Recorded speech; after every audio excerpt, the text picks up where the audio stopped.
And we're here again. It's History Class 1378, and we're on our fourth lecture, our fourth class. So hope everybody's staying on top of things. As I've said at the beginning of all of these, check the syllabus, check Blackboard. The TA said that the stuff is on Blackboard now. The syllabus and outlines are up there. You can follow along with them. If there's anything important, we'll let you know. Some people are asking about exams and extra credit. And we'll let you know about that. Just check back at a regular basis on Blackboard, and we'll give you that information. In a normal class, this is the fourth lecture, so this would be kind of like the end of the second week. But obviously, they'll be available really in the first week, so you can look at these at your own pace. I'd normally give an exam, as I said, around week 5 or 6, which would mean you would have about 10 classes or so. And in this particular case, there'll probably be 10 lectures up and available even before, the 5th week. It's almost certain that there will be, but don't worry about that. Even if there are more than 10 lectures available by the time the first exam comes around, we're not going to hold you accountable for all that. You're only going to be responsible for the information that's in like the first 10 and the chapters in the book and all the books that are pertinent to those first 10 lectures. So don't worry about that. And we'll give you all that information ahead of time. We'll let you know, before the exam, what's going to be on it, what's going to be covered. We'll give you some practice questions and give you all the information you need. So there's no need to fret about it now. So today we'll continue talking a little bit about America's introduction into imperialism.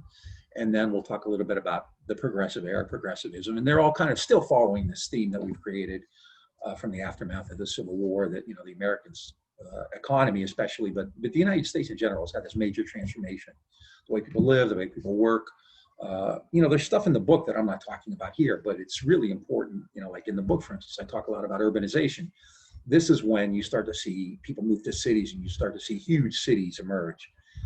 Prior to that, most Americans had lived in smaller areas, more rural areas. Most Americans were farmers. But with industrialization and factories, you need a lot of people in one particular location now.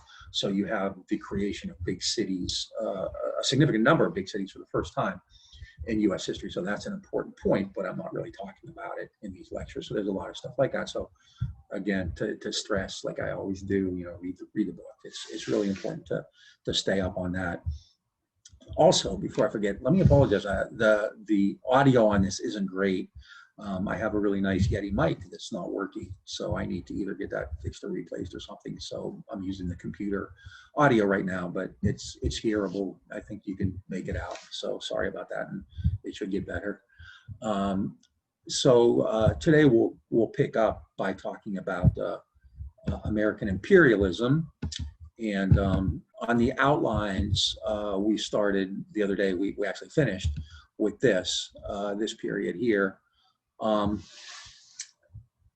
Even though the people who ran the country and ran the economy were firmly in control, and after the defeat of workers' movements in places like Haymarket and Homestead and Pullman, and after the populists' loss in the 1896 elections, the people who were in control were even more firmly in control. But that didn't mean all the problems were solved and that the United States was in this like kind of really harmonious and affluent and successful position, because a lot of problems still existed, which is why people refer to this period as a time of great crisis, the crisis of the 1890s. We've already talked about some of these crises like Homestead, like Pullman, other kinds of labor strikes, again, in the book that I'm not really talking about. Populism, there was a huge unemployment movement led by Jacob Coxey's army, which marched on Washington, D.C. So there's a lot of stuff going on, and a lot of Americans are still like in this particular time of crisis you're kind of familiar with, right? It's kind of like what's going on in the United States, right? So one of the main problems is economic, and one of the biggest problems in the United States is that because of all these changes that occurred after the Civil War in business, industrial capitalism, the emergence of corporations, new technologies, more capital from banks that could be invested, you have a lot of factories which are producing a lot of goods, and they get to the point where they're producing too much. So there's a crisis of overproduction, which leads to deflation. Prices are too low. Now, if you're selling stuff and you're selling it for less than you used to, you're not making as much money. Often that means you're going to shut down operations. People are going to lose their jobs. And so you have to find a solution to that. And ultimately, there's going to be an agreement by pretty much everyone involved that the solution is going to be finding new markets. If I was in class, we would talk about this, and I would have a discussion about it, and be a lot more fun than listening to me simulate a discussion, right? But markets will be important, right? You have to find new people to buy the stuff you make because you make too much of it. It's not a very difficult concept. And this will lead to the first period of American imperialism. As I said the other day, a lot of Americans have issue with this concept of imperialism. They'll deny that the US has ever been an imperial country. It has kind of a bad connotation. American imperialism is not the same as the kind of imperialism that was common in the 19th century in European countries, the British, the French, the Germans, Russia, Japan. Pretty much all these countries had colonies abroad that you actually control. The United States does it a bit differently, and we'll talk about that.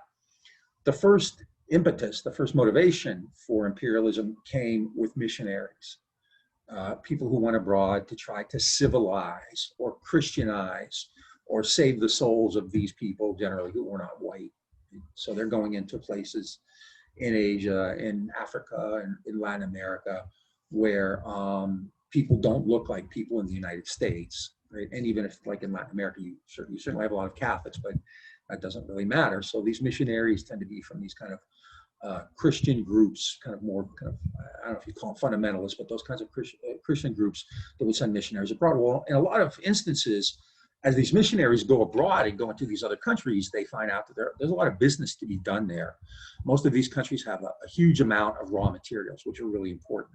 And whenever you talk about global commerce and trade and investment, these raw materials are really important in this. And it's not an exciting thing to talk about. Yet stuff like oil, of course, that's obvious, but copper and lithium and things like that really are vital in trying to figure out why the United States is interested in another country. For instance, about a year or so ago, there was a U.S.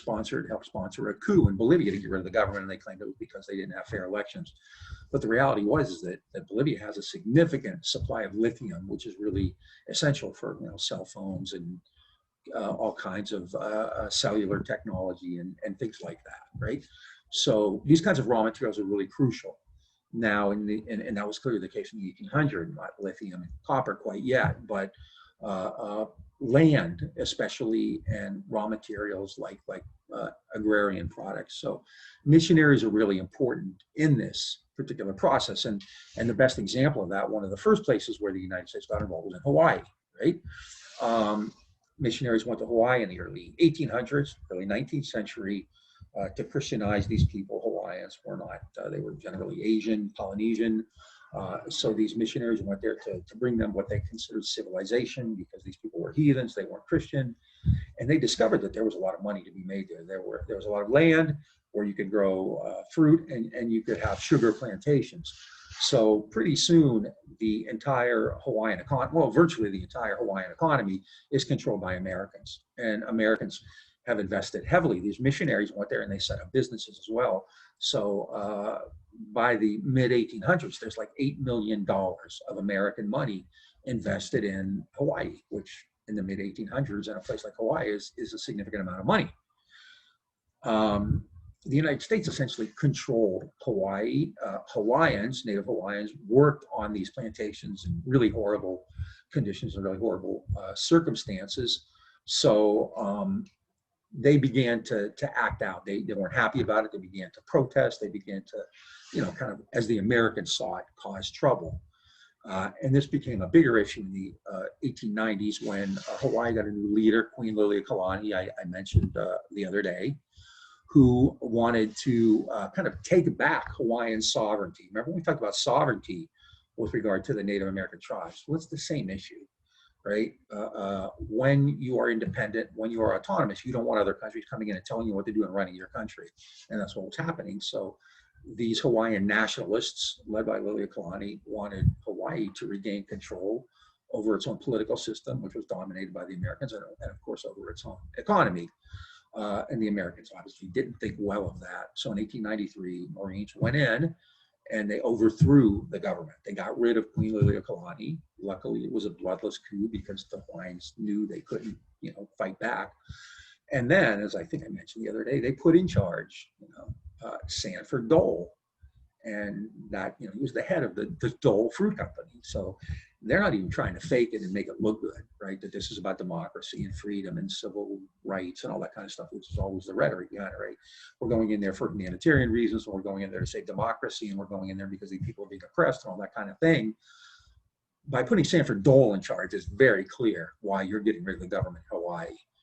Because you want to make sure that these American corporations, these American fruit companies, American sugar planters remain in charge. So in 1893, then, there's this coup in Hawaii. Now, the United States did not actually take over or take in Hawaii yet. Hawaii didn't become a state until 1959. However, the United States clearly was in control. Now, one of the reasons the Americans didn't yet take control of Hawaii was that there was another crisis occurring even closer in Cuba. And the United States had always been interested in Cuba. I mentioned that. Cuba is very close. It's only less than 100 miles away from Florida.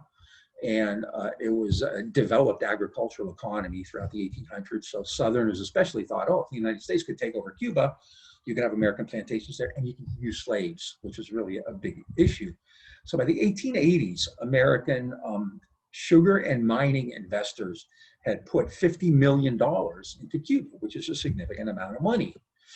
Cuba was still, however, a Spanish colony. And the Americans, as I said in the last class, had been trying to get Cuba away from Spain. They offered to buy it. They threatened to take it, all kinds of stuff like that. And they didn't give up after the Civil War ended. So they're back putting this pressure on to get Cuba. Now, inside Cuba, there was a rebellion because they weren't happy with the Spanish either. Right? The Spanish were really brutal occupiers. They were, forcing these Cubans to work in these really horrific conditions. So the Cubans didn't have any love for the Spanish either. So the Americans began to support the Cuban Revolution, the Cuban Rebellion. And they said, we're doing this for freedom and liberty and human rights and all this kind of stuff because the Spanish are really horrible, which was true. And the kind of, leader, the guardian angel of the Cuban Revolution, the rebellion, was a guy named Jose Marti, who would come to the United States to raise money, and the Americans saw him as a great man, this guy who was going to liberate, who was going to free the Cubans from this horrific Spanish colonial rule. So the Americans continued to put pressure on Spain, insist that Spain, sell or give Cuba to the United States, and the Spanish kept, saying to the Americans, look, this is our colony. It's none of your business. You don't have anything to do with this. We control Cuba, and we'll do what we want with it. So throughout the early 1890s, then that crisis continued, and the Americans continued to put pressure on Spain, and the Spanish continued to resist. Americans were investing more money into Cuba throughout this period as well. So by like 1900, there's almost 200 million American dollars invested in various Cuban industries. So as long as Cuba is controlled by the Spanish, those American investments are, in a Spanish colony. They're not independent. They're not as secure as they would be. So there's this heightened interest in making sure this real increased demand that Cuba not be part of the Spanish Empire anymore. And the Spanish Empire wasn't really falling apart anyway. It had once been great. Remember, the Spanish sent, Columbus and all of the great explorers, right, to conquer the Americas. So the Spanish Empire was really pretty decrepit by this time, but it wanted to hang on to Cuba. And the Americans kept insisting that Spain hand over Cuba because the Spanish were really badly oppressing the Cubans, which was absolutely true. So the Americans throughout the 1890s began to put pressure, and they began to put military pressure on. They began to send naval ships toward Cuba in order to kind of make a symbolic threat. Often that's referred to as gunboat diplomacy. You send in the gunboats to kind of send a message like, look, we're prepared to do damage if you don't, give us what we want. And so it's within that context then that in 1898, an American ship named the Maine was docked in Havana Harbor.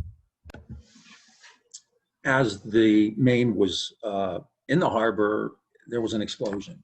And immediately the Americans said, oh, Spain blew up this ship, this American ship, the Maine. The American media jumped on it immediately and talked about Spanish terrorism and how the Spanish had blown up this ship. In fact, before the Maine was even blown up, an American publisher named William Randolph Hurst, very famous. He would be the equivalent of like Jeff Bezos today, or somebody like that. Murdoch, if you know who he is, Rupert Murdoch, who owns a bunch of media. He had even said he'd sent a reporter to Cuba, and he said, supply me the stories, give me the stories, give me the pictures, and I'll provide you with the war. Meaning that they were going to kind of create a crisis so that the United States would have a legitimate reason to attack the Spanish in Cuba, and the Maine was it.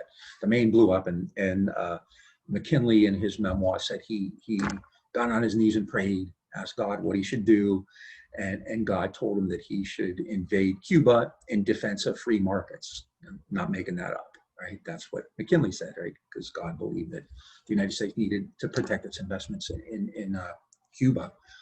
And so McKinley sent troops there. It was what the Secretary of State John Hay called it, a splendid little war. It lasted about 6 weeks. It was the Spanish were really decrepit. Obviously, the Cubans weren't going to support Spain, so the Americans overran Cuba in a fairly short period of time. It wasn't a long-lasting war at all.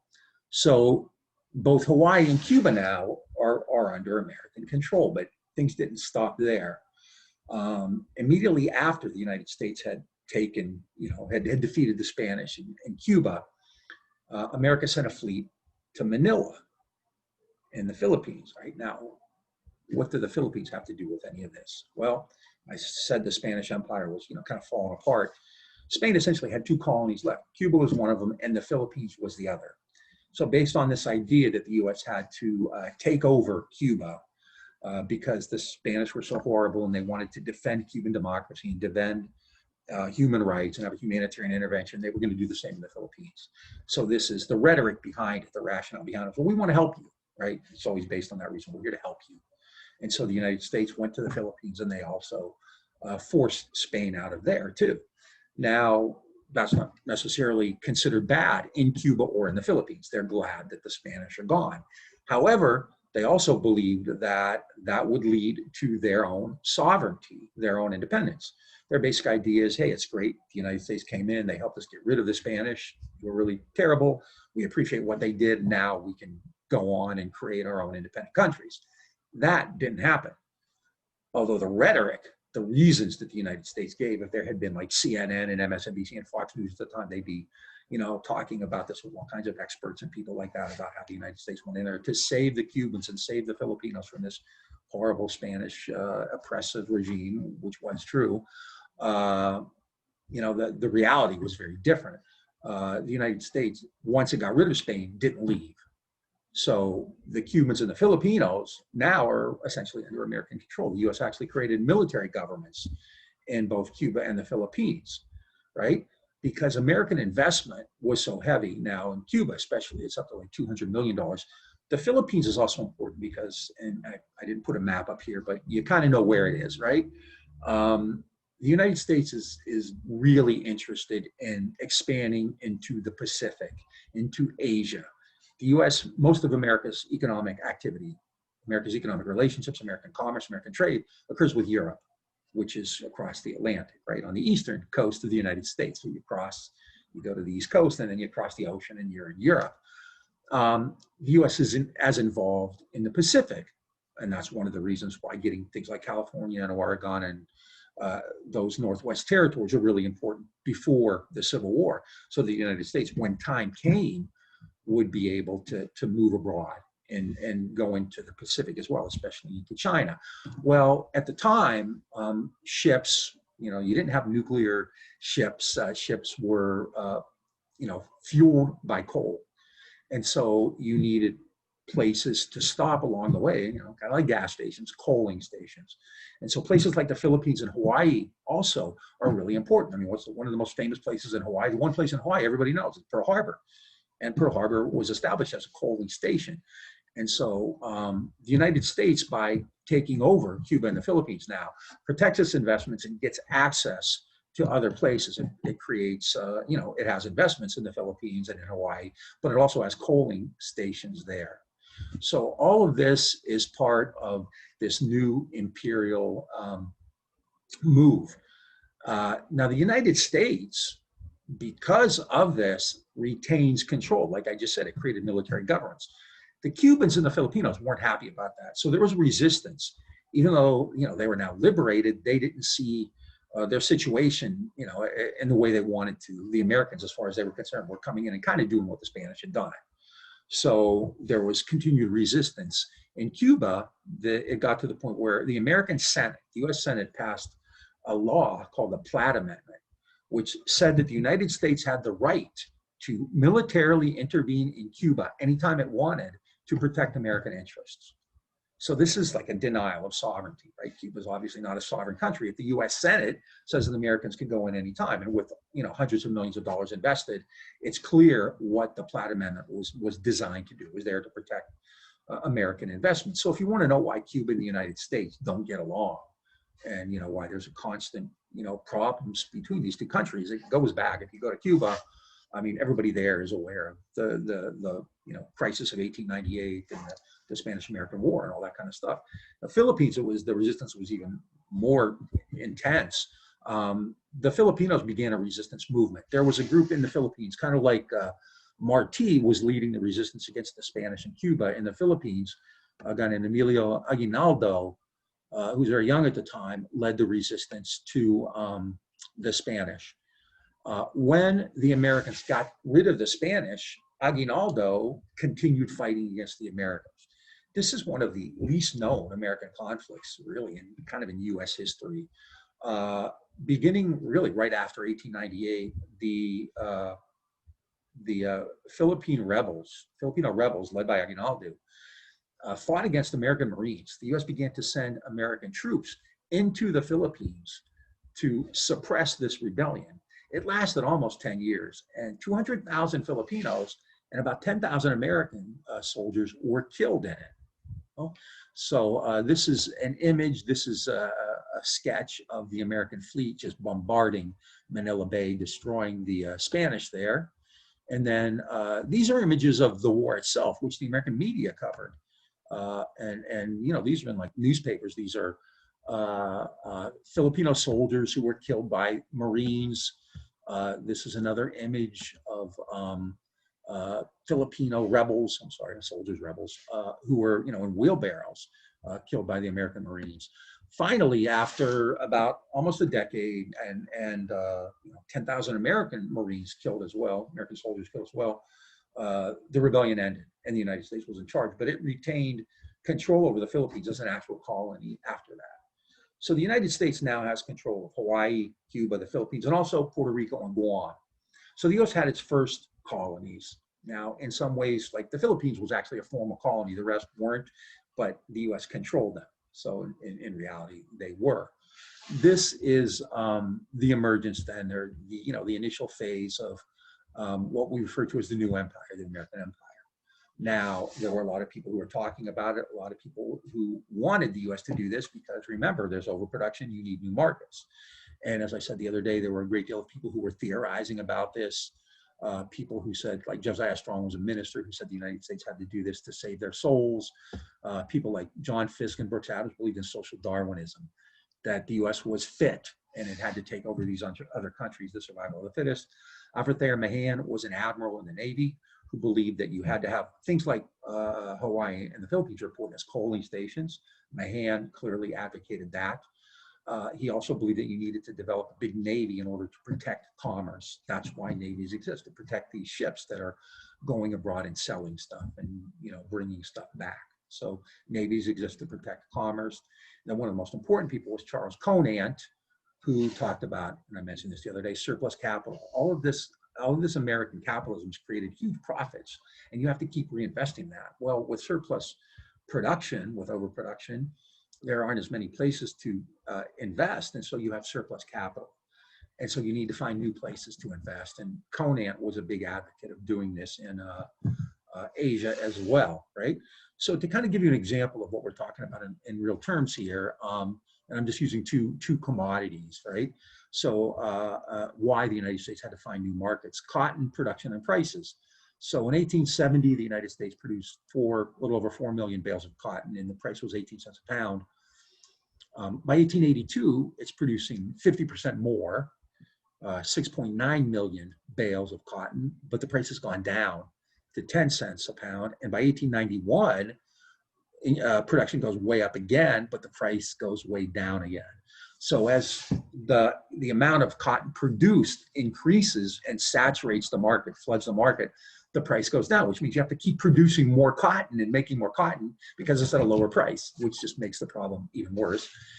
Wheat, which is more of a Midwestern or Northern commodity product, you see the same thing, right? In 1873, 368 million bushels of wheat, 40 million bushels were exported, and the price a few years before that was $1.52. By 1882, the amount of wheat produced went way up to 555 million bushels. The amount exported went up almost 400%, 250 million bushels exported, but the price continued to drop to 77 cents, briefly went up to $1.19, then in 1887 down to 68 cents, and by 1893, excuse the spacing, 54 cents, which is, barely a third of what it had been in 1866. So you have this massive overproduction. You're producing too much. And I could have put data up from pretty much any industry or any agricultural commodity, and it would have been the same. The US is just making too much stuff. And so it has to find new markets. And the way you do that is you go abroad. And that's the basis. And that's what all these folks are saying too. And that's the reason the United States creates the new empire. Now, it's not the same as the way Europe did it. And this is where it gets, it's not complicated, but it's a little theoretical. What the United States wanted to do wasn't send troops and occupying forces abroad to take over other countries, the way that, say, Britain had done it in India, or the way that France had done it in Vietnam, or the way that Germany or the Belgians had done it in various places in Africa. If you send troops in, it arouses opposition. People there don't want you, like the Spanish in the Philippines didn't want this. I'm sorry, the Cubans in the Philippines didn't want the Spanish there, so they fought against them. It's expensive to send, thousands, tens of thousands of troops to keep order abroad.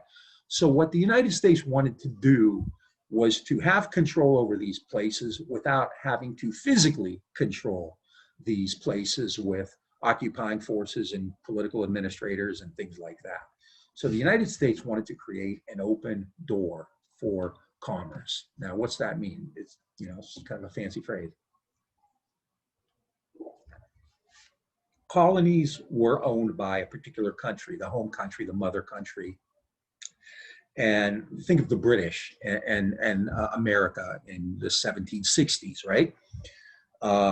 When you're controlled by a home country, a large European power, you do what they tell you to do. And especially when it comes to trade and commerce and any kind of economic policies, you are bound by them. So if you make something, you have to only trade it with the home country. So in the 1760s, for instance, well, even before that, in the early 1700s, the British had passed a series of restrictive trade laws against America, against the colonies, saying you're not allowed to trade with anybody else. And this was one of the main reasons for the break and the open fight for liberation, for independence after that, because the Americans didn't want to be bound by this. They wanted to be able to sell their goods wherever for whatever price. But that's not the way colonizations worked. So it was a closed door. That's the point. Colonies were a closed door for trade. You were only allowed to trade with the home country, and trade and investment and everything else was closed for other countries. So you didn't have your choice. You couldn't go around looking for the best price. You had to trade with the home country. Well, the Americans wanted to do things differently. They wanted an open door for trade. The Americans didn't have military power globally. They were able to defeat the Spanish in 1898, and Spain was pretty decrepit and in bad shape at the time. But the United States wouldn't be considered a military power at that point. So the United States was an economic power, however. It had all this massive amount of money. It had all that surplus production, and it had surplus capital. So what it wanted to do was to get rid of these colonies, to end colonization in places like Cuba and the Philippines. They didn't want those countries to be colonized by somebody else. Now, they said they didn't because those countries were being oppressed and they were being treated badly, all of which was true. The reality was is that the United States wanted to be able to send investment and use those places as markets. So it would replace military forces and occupying forces and colonial administrators with investors and bankers and traders and people looking for resources and people looking for cheap labor and things like that. So there would be an open door for trade. You could go in, and other countries could too, because the United States had economic strength. So it wanted all of these places to be open. Now, the open door, the idea comes from a series of letters that the Secretary of State at the time, John Hay, sent. And they were particularly concerned with China. And this is all in the book. All this stuff is in the book. China is the American goal. That's why in 2020, the US and China is still a major global contentious relationship. The US had always wanted to get into China. Everybody did, because China is massive. The idea behind China is it has a huge market. At the turn of the century, it was already, I forget, like 300 million or something like that. So it's huge. If you could sell, at the time, like Rockefeller sold oil lamps for home heating. If you could sell an oil lamp to everyone in China, just think of the profit you could make. If you could sell one Coca-Cola to everybody in China, if you could sell one iPhone to everyone in China, right? And conversely, if you TikTok and all that kind of stuff. So now you have Chinese goods, or if you go to Walmart or Dollar General, it's full of stuff made in places like China. So it goes both ways, right? But we're not talking about that in 1898. So what the United States wanted to do is create economic opportunities in these places through its economic power. So Hay sent these notes out to all of these European places that had colonized areas of China. China in the 1800s, was under British control, a place called Hong Kong, which is still in the news today. The Portuguese had a place called Macau, which is still a big gambling area.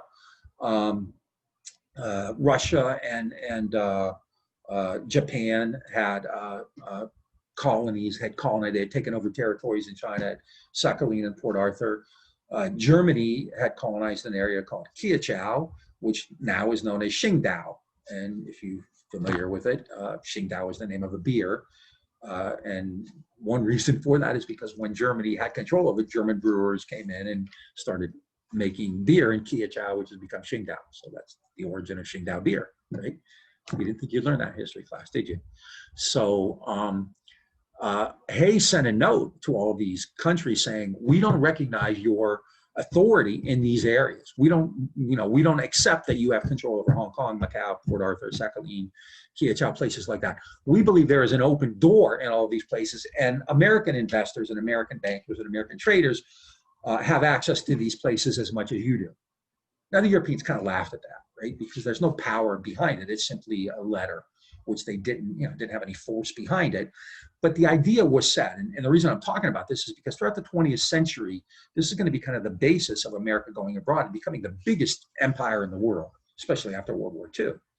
Now, the theoretical ideas behind this, and I'm not going to talk about this, is in the book, are and you can use any of these phrases, really. They're not exactly the same, but they're close enough. Liberalism, capitalism, and globalization. Now, liberalism today involves a lot of social issues. The idea of being a liberal it means something very different than it did in 1900. Being a liberal in 1900 was an economic idea, and it meant you believed in free trade and reform. You believed that every country should be able to trade with everybody else, and that those countries should be encouraged to reform themselves in order to be better trading partners. Right? If you have a good education system, if you develop a middle class, then you're going to have professionals in that country, which means you're going to have a more developed economy, which means you're going to be a better economic partner. That's the idea behind it. That's the idea behind liberalism, behind capitalism, and that's, at the time, they even used the phrase globalization. They're certainly not exactly the same, but in this particular context, it's okay, all right? So the open door is this liberal idea, this capitalist idea. What the United States wants to do is create global power, but not by sending the army out and taking over all these other places. It's going to do it by sending bankers and investors and businessmen and traders and people who want to build railroads and people who want to sell goods and people who want to get access to raw materials and or get cheap stuff made cheaply by cheap labor abroad, which is something we're clearly familiar with today, right? So all of that is the reason behind it. And that's the basis for this new empire. Now, in real terms, the U.S. has control of Hawaii and the Philippines and Cuba, Puerto Rico and Guam, which is not a huge amount, but it's significant. America has protected its investments in Cuba. It now has access to Cuba, and it will continue to do that until the Cuban Revolution of 1959. In the Philippines, the United States has control as a colony, and it has access now. It can use the Philippines as a coaling station for American ships, which are going into further into Asia. But the bigger issue is that the United States has said to the world, we don't accept your colonial authority in all these places, and we will demand an open door so that we can start trading in these places too. We're not going to let you close us out. We deserve a place there as well. So, and of course, the U.S. isn't always going to do it by the open door. There are going to be times, clearly, when the United States does send troops in and does use power. And we'll talk about that. You're familiar with, all kinds of these conflicts already, especially like the Vietnam War, the Korean War before that, all kinds of stuff like that, which we'll get into as the semester progresses, right? So the United States now then is an empire. Not everybody was happy about it. In the book, I would encourage you to read that section and read, especially about Mark Twain. There were a lot of people who were very critical who said that as the United States went abroad, it was becoming less of a democracy. As it went abroad, and especially because it said that there were all these threats abroad, that people would lose their liberty at home, that the United States would be more concerned with gaining control over countries abroad than in taking care of American citizens here. And Twain was one of those critics. They believed that the more that the United States became an empire, the less it became a democracy at home. And so it's important stuff, and you should take a look at that, especially Twain, who wrote extensively on that, did a lot of political work. All right, so that's kind of a very brief, actually, although we spent some time on it, introduction to the origins of American imperialism, the economic basis, which is, I think, more important than the rest. I mean, you had these various reasons given, social Darwinism, this religious reason, missionaries saying that we have to save them, we have to bring them civilization. But the biggest reason was to develop these new markets, to have places where you can invest and to try to create this new idea of the open door, right? So what happens after that? Well, it does help make the economy better, right? The United States does have new markets. They're not really expanded and extensive all over the globe, but they're clearly growing. And there's clear now that the United States, because of its economic strength, is going to continue to do this. But it doesn't mean everything's perfect yet. And this is going to lead to the progressive era. Now, you've probably heard of progressivism, and this is one case where, I wish we were in class because I'd say, what do you know about progressivism? And everybody, I think, has heard of it, or a lot of people have heard of it. And a lot of people say, well, it's a time when the United States, kind of tried to fix these problems, and, it recognized that, there was all kinds of stuff going on, and the U.S. hadn't fixed it all yet, and things like that, which is all true, right? So that's part of it. So that's clearly part of it. The progressive era, as we're familiarly know it, is a time when Americans confronted that there were still problems and that people were still kind of suffering. And so they had to do something about it. So it's a time when the United States confronted these continued problems from industrialization, and they tried to reform American society, right? So that's a big element of it, and we're going to talk about that. But there's another progressivism, which, if I was smart, I'd probably not talk about, right? Because it is a bit more complex, but I think it's really important. It's a key theme in 20th century U.S. history, because it speaks to the idea of why reform gets done. The idea is that in a democracy, people see a problem and they speak out against it and they demand something be done, and then it gets done, right? And that's how you get reform. And that's the story of progressivism. But there's another way of looking at it, which shows that these reforms get done for other reasons, not because the people demanded it, but because, in fact, businesses and people who had already a great amount of influence and power and money demanded that reform be done. So it gives you a different approach to looking at reforms in America. So Is reform done because people rise up and demand that something be done because there's a serious problem?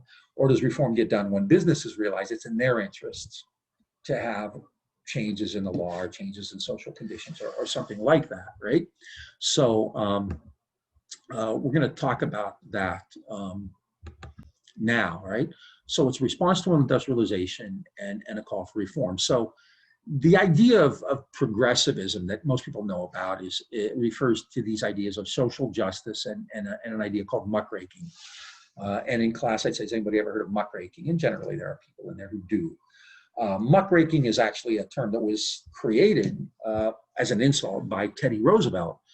A lot of journalists were writing in the late 1800s, early 1900s. They were writing about a lot of the problems that continue to exist in American society. They would go out and they'd say, hey, this is going on, that is going on. And we'll talk about some of those in a minute. And Teddy Roosevelt didn't like them. He said, you guys are just going around raking the muck, right? Raking the mud, the garbage, the junk, in order to make America look bad, right? So that term muckraker was used by Roosevelt as an insult, but kind of was a matter of pride for people who did it. Right now, in real terms, we still have muckrakers today. People who go out and look for things that are going on in society and things like that. In class, I'll often say, do you know a muckraker? And the name that always comes up every class is somebody says Michael Moore, which is probably a good contemporary example of it. The best known muckraker of this period, though, and there were others who were very important. There's a guy named Lincoln Steffens, who wrote about political corruption in big cities. He wrote a book called The Shame of the Cities, where he talked about how the mayor was corrupt and they were giving contracts to their buddies and their cronies and making them stay at their hotels and giving their daughter patents in China and stuff like that. There was a woman named Ida Tarbell who did a brilliant expose of the Rockefeller Company. She went in and did extensive research to just show how much power Rockefeller had, how many, the type of tactics he used to defeat his competitors, the kind of way he broke the laws and things like that. So there's a lot of muckrakers out there. But the most famous was probably Upton Sinclair, which is probably a name that you've heard before. Upton Sinclair wrote a book called The Jungle, which some of you may have already read. And if you haven't and you want to, it's right there. You just click on it, right? So The Jungle is about the meatpacking industry, which is always an issue. Even today, every now and then you'll have an outbreak of E. coli or salmonella, and they'll say, don't eat this food or don't eat that food. Well, in the early 20th century, at the outset of the 20th century, Upton Sinclair went to Chicago to do research and write a book about the meatpacking industry. His goal was actually to study the workers there and how bad it was for them, because Upton Sinclair was a socialist, so he wanted to talk about the way the workers were being treated, the way the workers were being exploited. But the overriding theme, once he got into these meatpacking plants, was how horrific and dirty and unsafe and dangerous they were. There'd be big piles of meat on the floor, and rats would be in them, and they throw rat poison out, and they would just, get all the meat and they dump it into a hopper and they grind it for hamburger with the meat, which had, who knows how long it had been sitting there, have mold on it. There'd be rats, there'd be rat poison. All this is just dumped in. So who knows how many people got sick and died from bad meat because it wasn't being regulated. So in 1904, Upton Sinclair wrote The Jungle, which was, blew people away. They were stunned. They had no idea. So it became a very well-read book, a very well-known book. And people were outraged that the meat that they were getting had been, so unsafe and unsanitary, and probably was killing a lot of people as well. As the story goes, Americans got so outraged that they demanded something be done about it.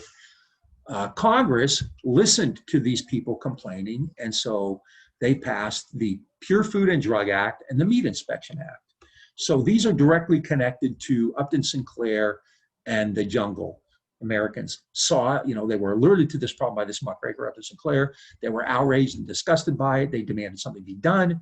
And so the politicians in a democracy acted. They listened to the people and they passed these laws, which said that meat had to be inspected.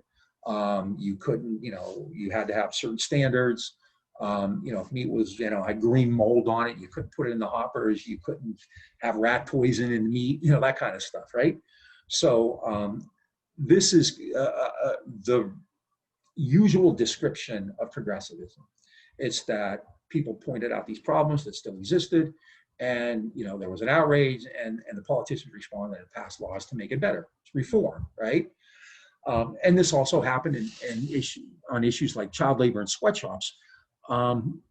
Kids were working in industry still in the early 1900s. Like, who knows, hundreds of thousands, maybe million children under the age of 16 are working in factories. Not, these aren't kids, working online or paper boys with paper routes. I don't think they have those anymore. But and so if you're interested, this is a great site that has a bunch of images of child labor. But where'd it go? And just to show you a few images of it, look at that. These are like, 8, 10-year-old kids at a loom working in a textile factory. And look at that. They're so little, they're on the machine. Their feet, wouldn't touch the ground. Here's another, again, kids working in a textile factory, and look at how small they are. If you have any kids of your own, or you have little brothers or sisters, imagine that your 10-year-old brother or sister was going to work in a factory. They worked in mines because they were little. They could, get into tight places. They work in tobacco farms and all kinds of factories and things like that. So, and it's really scandalous. A lot of people are starting to point this out. People like kind of social worker types, they'll say, look, this is a scandal. These kids aren't in school. They're out working. Another issue was sweatshops. A lot of companies, especially in the apparel industry, clothing industry, and sweatshops are still around today. It's always a big issue. You'll often see stuff about sweatshop labor in Bangladesh, or sweatshop labor in China, or wherever.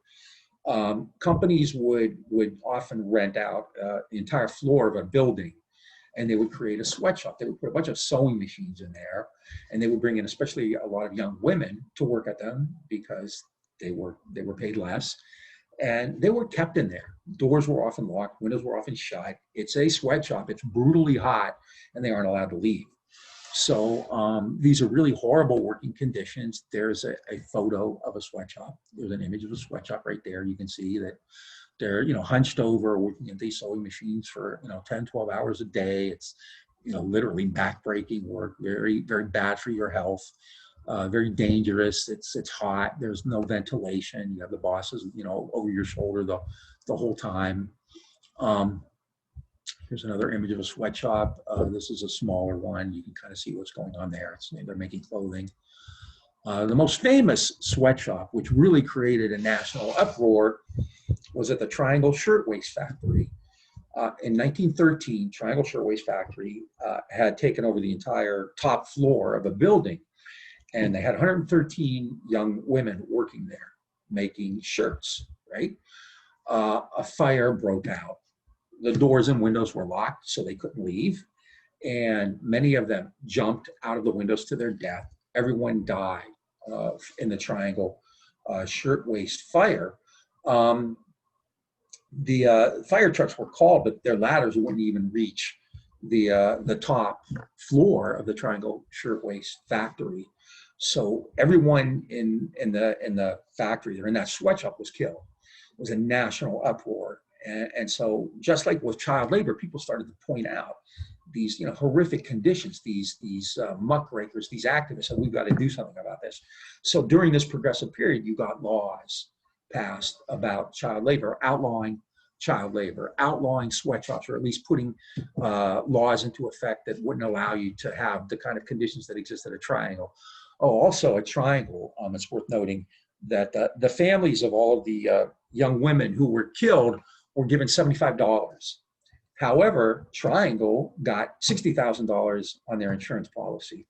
So 75 times 113 or 140, I forget, maybe it was more than that, but it doesn't matter.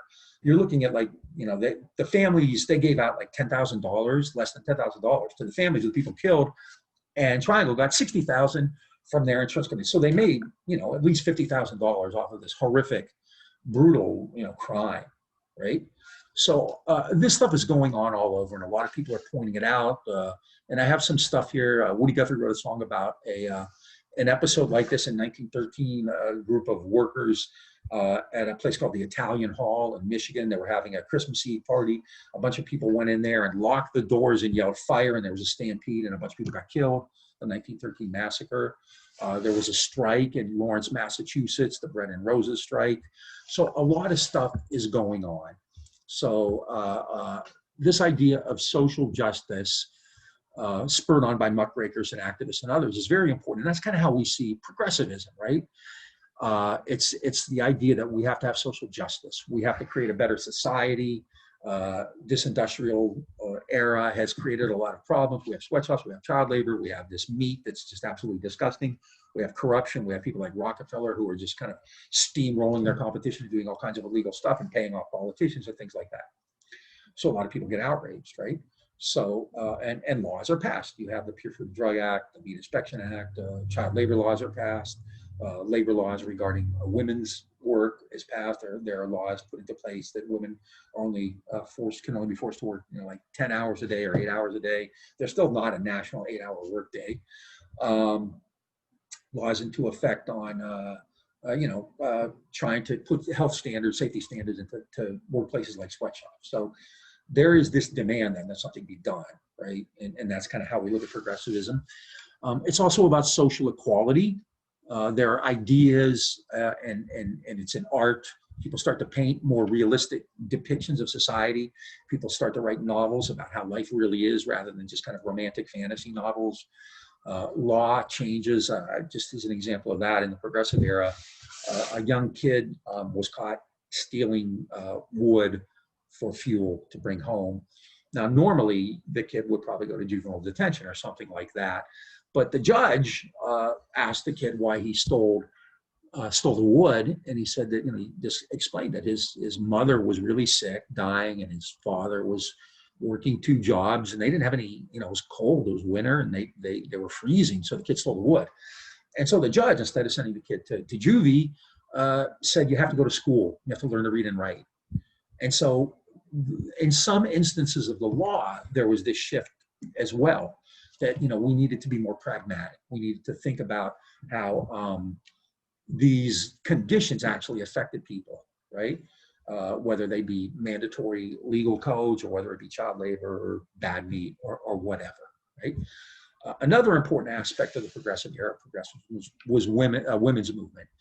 It led to the first major and effective women's suffrage movement in the United States. Women demanded the right to vote. Remember, women aren't allowed to vote yet. In some states that had populists, women were, voting by the early 1900s. But nationally, there was no national law regarding women's suffrages, and most women were not allowed to vote. So women had been demanding this for a long time. Finally, in 1920, the U.S. passed an amendment giving women the right to vote. Now, one of the arguments these women made was actually pretty reactionary. A lot of women said, well, you let black men vote, after the Civil War, but you don't let women vote. So for a lot of them, it was kind of this racist idea. So that was part of it, but there were other issues involving women. One of the big issues in the progressive era for women was access to birth control. There's a famous nurse named Margaret Sanger who kept getting thrown in jail for giving people information about birth control, not providing birth control or abortions, but actually giving them information about it. Abortions and birth control were outlawed. Birth control was outlawed under obscenity laws. So there were women at that point already in the 19-teens who were working on issues like reproductive rights. So this is all part of the progressive era. These are people who are saying these problems exist. They're still out there. We got to fix them. We need reform, right? So that's the progressivism that most people are aware of and most people are familiar with. The progressive era, I think the best example of it would be Upton Sinclair.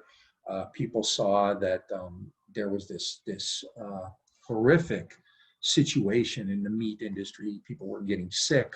They were eating tainted meat. Other countries were starting to refuse to allow American meat to be sold. So it's this big crisis. Upton Sinclair writes this book. People are appalled by it and they demand action. So that's kind of the way we look at progressivism, all right?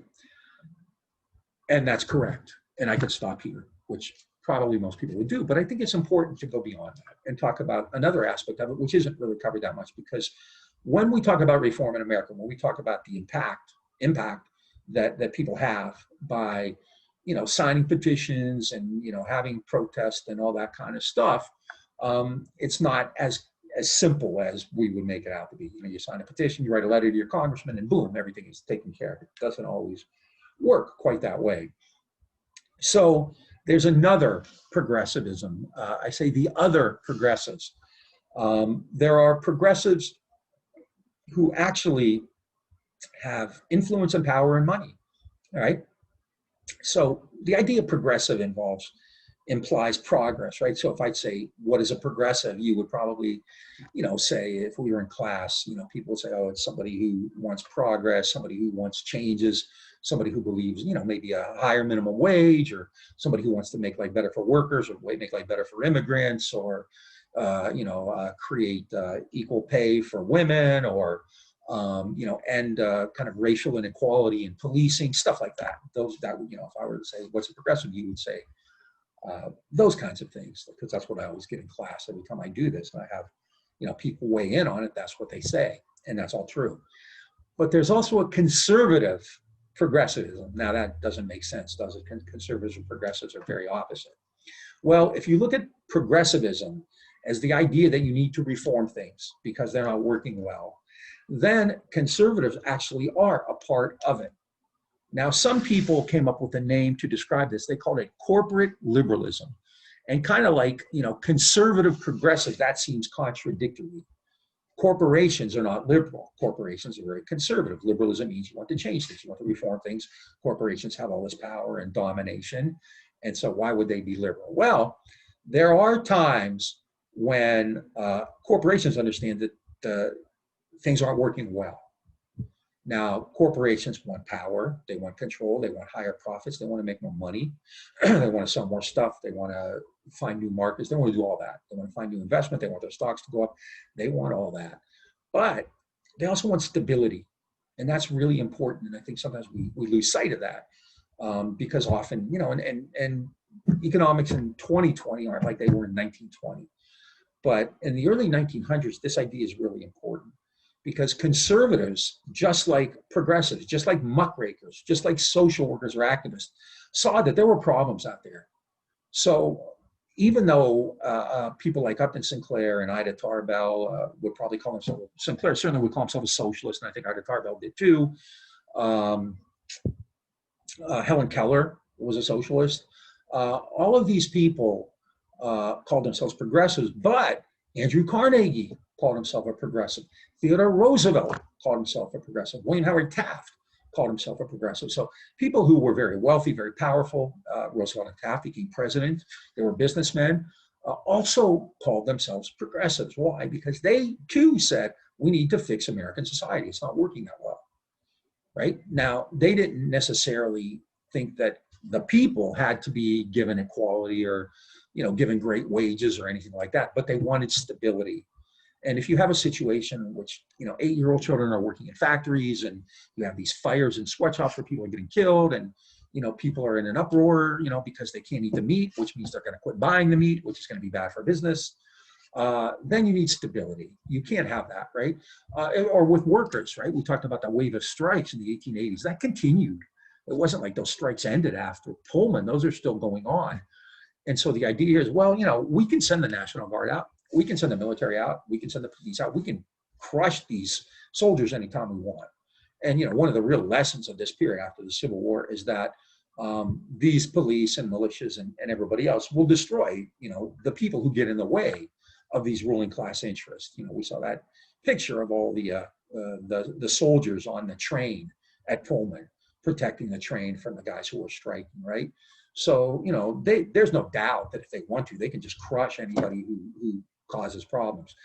But do you really want to have a society where you're doing that all the time, where you're constantly have people in the streets, where you're constantly sending out militias and police and National Guard and troops to crush people who are protesting because, this situation is so bad and they're aware of it? It's not like they don't know what's going on. Pullman knew what he was doing when he reduced wages and kept prices high. McCormick knew what he was doing. Frick knew what he was doing when he put a 10-foot wall around the Homestead factory and tried to bring scabs in on barges. So they know what's going on. They know the situation's bad. It's not like they're not aware of it. And a lot of them, were fine with that. They will use force, but there were a lot of businessmen, a lot of corporate leaders, a lot of bankers who said, we'd be better off if we came up with a way to do this harmoniously, to create stability in society, so we don't have to keep sending out the troops, and we don't have to keep sending out the cops, and we don't have to keep beating people up and doing all this kind of stuff. So that's the idea behind corporate liberalism. We can advocate change in order to create harmony and stability. Does that mean we're going to create an equal relationship between us who own banks and own factories and own all these industries and the workers? No, of course not, not at all. But we are going to make life better to try to make the worst of what they're dealing with better, so they're not always going on strike and having protests and creating problems.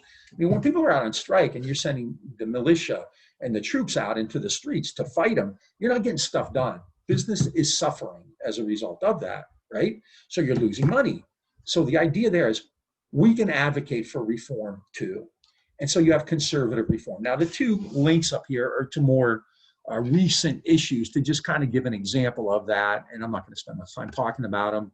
And these are from a couple of years ago. This is one where Trump said that automakers will no longer have to meet standards on pollution. So he's making, you would think, better for automakers, right? Oh, well, we can let our cars pollute all we want. The automakers opposed that, and they actually signed an agreement with California, and they went to court against the Trump administration. So you would think, well, these automakers would like a law that said we can pollute as much as we want. However, what they understood was that they had to sell their cars abroad too. And other countries have emission standards. And a lot of people in the United States want to buy better cars. That's why they're buying hybrids. So the automakers said, no, we want these laws because we want to make our cars better. We want to make them, without the same pollution standards. But we can't, believe that everybody will. We can't, just agree that everybody's going to do that. There may be a couple of people who want to cheat, who violate these standards. They can sell their cars more cheaply, and then, we'll lose that business. So a significant number of automakers, pretty much all the major automakers, wanted to oppose. They opposed the relaxed emission standards, right? Which you wouldn't think would be the case, right? That's kind of counterintuitive. Well, of course they would. They're automakers. They want to get away with whatever they can. Well, no, in fact, they didn't, right? Another one here is, guns. Businesses believe that the proliferation of gun violence in America is bad for business. So a group of executives, demanded that something be done about guns in America. Again, so what we have here are these corporate leaders, these bankers, these very influential international businessmen saying, you have to do something, right? So even though that's kind of counterintuitive, you would think, well, why would they have any problem with that? They can invest in it, they can make money off of it. Well, the reality was that, in fact, they didn't, right? So that's what I'm talking about. They believe that you need stability, you need harmony. It's better to have people who get along, right? Who cooperate. That's a big word that's used all the time, cooperation. If workers and bosses can cooperate instead of going on strike, you could go on strike for, extra wages, and we can send the army out to crush you and kill you anytime we want. But instead of doing that, maybe we can, figure out a system in which we actually listen to you. Start unions, but we listen to you. Maybe we will give you better wages. Maybe we'll reduce your workday to 10 hours, right? Maybe we'll make life better so that you won't be as likely to try to form a union, try to go on strike, protest, go out into the streets, burn the factory down, whatever, right? We can crush you if we want. We know that. But it's really not that great an idea. It's not that great for us, because while we're out in the streets fighting you, nothing's getting done. Sometimes the factory gets destroyed. It's not good for business, right? So they believe in cooperation as well, right? Now, there are three key examples of this. And I'll just briefly talk about them now because we're going to come close to the end, and then I'll bring it up again at the beginning of the next lecture. But the three examples, because some of this is sort of theoretical, right? Corporate liberalism, the other kind of progressives, conservative reform. But I'm going to give you 3 examples that I think will make it very easy in 3 key industries: banking, insurance, and then meatpacking, which is going to be the one that's really makes it clear to you, right? In all of these instances, major reforms took place in the early 1900s, right? And they occurred for similar reasons. Now, all of these industries had heavy competition. Now, this is kind of one of the things that you're often taught, right? Oh, that's what capitalism is based on, competition, right? Oh, that's good for us, right? People compete, they make a better product, get a better price. But the businesses like competition. If you're a big corporation, do you like competition? No. There was too much competition in the early 1900s. There are too many people, too many businesses in these particular industries. And so, and you often have a big gap between those big industries, which are doing very well, which kind of dominate the industry, and smaller businesses, which are just kind of on the edge. Now, smaller businesses are more likely to take risks because they're on the edge of making it. Big corporations don't necessarily have to. In banking, this was the case. You had Wall Street banks. Now, we know what Wall Street is. You have major banks on Wall Street, which dominate the American economy. Wall Street banks tend to be pretty conservative, right? They have big clients, people at this time, people like JP Morgan, Citibank, they dominate American banking. And, they want a system that is very stable and very conservative. However, there are a lot of small banks in counties and in cities and in states which are not part of this Wall Street banking system. They don't practice banking the same way these big Wall Street banks do. They need to compete for customers. So, it's not like JP Morgan who has a bunch of millionaires coming in to do business. Small banks need, everybody to come in. So if you're a bank, how do you get more customers? Well, you offer better conditions, right? Better terms. So, you might give them more interest if they invest money in your bank, if they have a deposit in your bank. And you may charge them less interest if they borrow money from you. So it becomes a competitive bank, a highly competitive banking situation. Now, these banks aren't really backed by resources that they need to make to create these terms, to offer money at a particular rate or to offer deposits at a particular rate. So a lot of these banks are engaging in really risky practices. They don't have a lot of money stored up. They don't have a reserve. Reserve is the amount of money a bank actually has. So they may be, in competition. There may be 4 banks in a small town, and they all want your business. So, one bank may say, I'll give you, 3% on your deposit. Another bank says, I'll give you 4%, 5%, 6%, or I'll give you a loan for 3%. The other one will say, no, I'll give you a loan for 2%. At any rate, they're competing. And what they're doing is they're giving loans out at a fairly low rate, and they're taking money in at a higher than normal rate. Now, as a consumer, that's great, right? I can get a loan cheaper and I can get more back on my deposit, right? However, remember the economy in the late 1800s is bad. So it's not unusual to have a panic or a crisis of some sort. And it's not unusual for these banks to find themselves in that same crisis. So if there's a panic, the bank may call all the loans in. It may say, they've loaned money out to farmers, let's say, and they, and any loan has this provision in it. If you ever read the fine print, they can call it in anytime they want. So bankers in a small agricultural area, say, could call in all the loans. They could say, we're in trouble here. Our investments are bad. The economy's bad. Everyone who has a loan with us has to pay us right now. Well, those people can't do that either. They ain't got no money. They ain't got the bread. So that bank is in trouble. It can no longer meet its obligations. It can't, people who come in to take out, to withdraw the money they have in there can't get it because the bank is broke. So consumers, this is happening all over the country. You have these unregulated local banks who are making, kind of very risky moves, and many of them are failing, which means that people are having their loans called in immediately, and in lieu of paying your loan off, you lose, you might lose your land, which is happening to a lot of farmers. If you have a deposit, you may not get it back, right? So it's causing a major crisis, and a lot of consumers are furious, and they begin, like people who read The Jungle, to demand that the politicians do something about this. So they demanded that the banking industry be reformed because they were losing money. These banks weren't regulated. They were acting in a very risky way. And the Wall Street banks weren't happy about it either. Wall Street banks were conservative. And when these small banks, took all these risks and failed and went under and got people, really upset and angry, then it affected the entire banking industry. Banks often borrow money from each other as well. So it's not out of the question that a bank would borrow money from another bank and that wouldn't be able to pay its loan back either. So Wall Street banks, just like the people who believe they got screwed by the banks, are equally angry and want something done.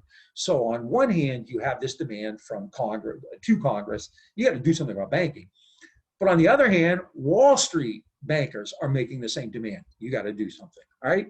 So we'll pick that up because what it's going to do is lead to the creation of the Federal Reserve banking system, which I know doesn't sound like it's the most interesting thing in the world, but the Fed has incredible influence over our lives. Monetary decisions are very important, right? So the Fed is really important. And if you follow the news in 2020, the Fed has been in the news a lot, right? The Fed has a huge impact on the economy. I mean, it's the head of the Federal Reserve, one could argue, and I've read people make this argument that the head of the Fed, and the Fed is the most important economic body in the country. The head of the Fed is the most important person in the country when it comes to the economy, more powerful person in the world when it comes to the economy. So even though it may not seem like the most interesting and exciting thing in the world, yeah, it's something worth knowing. All right. So this is the fourth lecture we've had, which normally would be at the end of week 2. So you'll watch this probably before that. Continue to stay on top of things. Check Blackboard if you have any questions. Just like Snoop said, man, look at the syllabus. You got to look at the syllabus. We will let you know about extra credit and test and all that kind of stuff. If you want to listen to the audio that I put up for extra credit, you can do that now. And then just whenever we put it out there, we'll give you some little thing to write about it. And then you can just send it in on Blackboard, and we'll give you some points for it, which will be tagged on at the end of the semester. But we'll let you know all about that. Don't worry about it. You're not in peril. There's no danger. There's no worry at this point. Okay. Take care. Hope you're doing well. Stay safe. Stay 6 feet apart. Wear masks and all that kind of stuff. And we'll see you next time. Thanks.